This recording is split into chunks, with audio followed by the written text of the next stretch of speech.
Siamo con Calogero Martello, neosindaco di Porto Empedocle, alla Scuola Vivaldi al Seggio 1, dove è stato poco fa proclamato ufficialmente sindaco di Porto Empedocle dal magistrato competente. Sindaco, allora, come intenderà affrontare questa nuova sindacatura?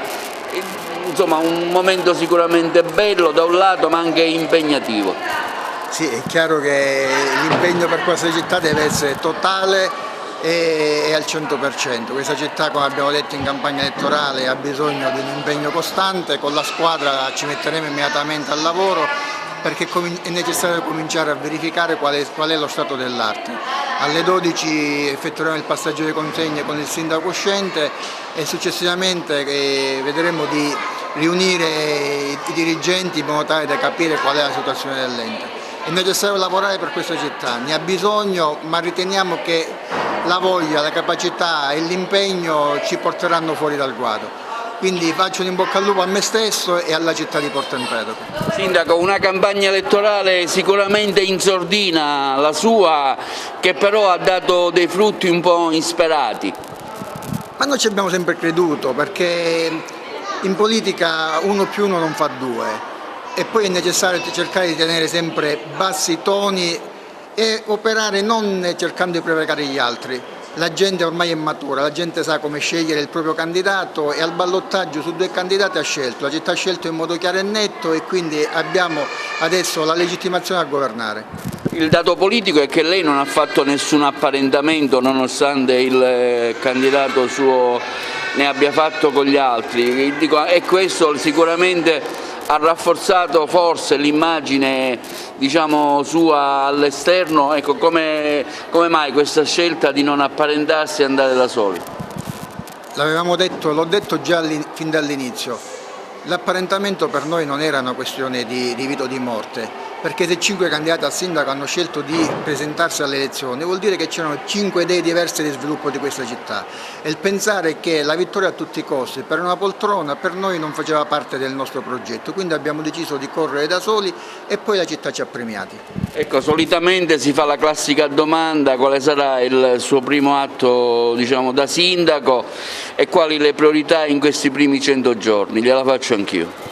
La priorità è quella di verificare innanzitutto lo stato della macchina amministrativa, perché dalle notizie che abbiamo tutti il personale è ridotto al minimo e quindi è necessario capire come muoverci in questo senso.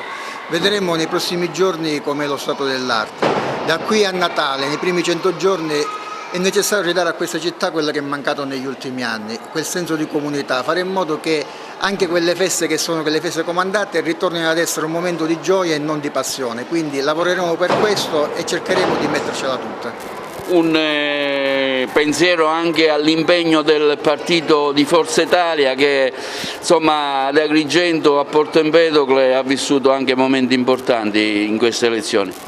Ma tutti abbiamo lavorato per vincere queste elezioni, dal nostro alleato Forza Italia come alle liste civiche, tutti ci hanno messo il cuore e l'anima dal primo all'ultimo, nessuno si è tirato indietro perché non era un problema di arrivare primi o secondi nelle liste, ma quella di contribuire ad un progetto, al progetto di questa città che abbiamo voluto e portato avanti con grande dignità. Sindaco, tra le priorità c'è quella del porto, insomma Porto Empedocle viene inserita anche nel piano del PNR, questo sicuramente l'agevolerà.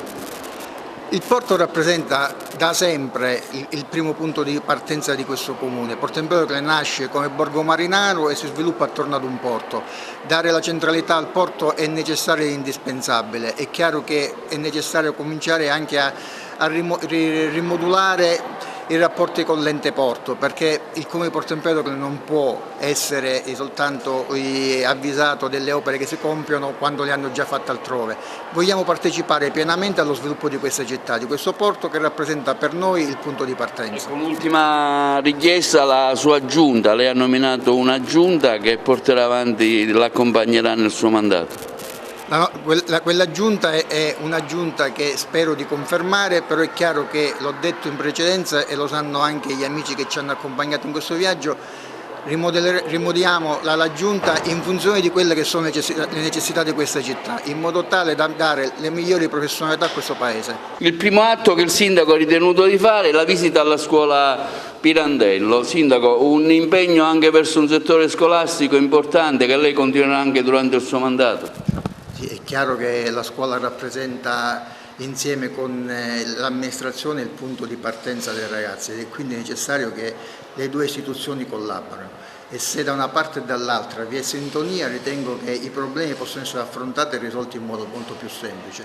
Dobbiamo dare la possibilità ai nostri ragazzi di passare quelle 4-5 ore in ambienti confortevoli in modo tale che possano capire qual è anche la differenza tra loro che possono permettersi comunque anche in un momento di difficoltà la possibilità di confrontarsi, di vedersi di stare, e di socializzare e dobbiamo mettere nelle condizioni di farlo con amore e con passione. Quindi il primo incontro è stato con la dirigente della scuola Pirandello.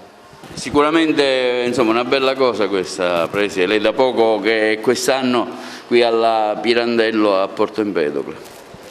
Mi pare che insomma stiamo iniziando veramente bene, anche perché è una visita veramente inaspettata, perché il sindaco è stato appena nominato e quindi già questo denota la volontà di apertura verso la scuola non può che accogliere con grande entusiasmo la disponibilità e siamo lieti quindi di ricevere questa graditissima visita.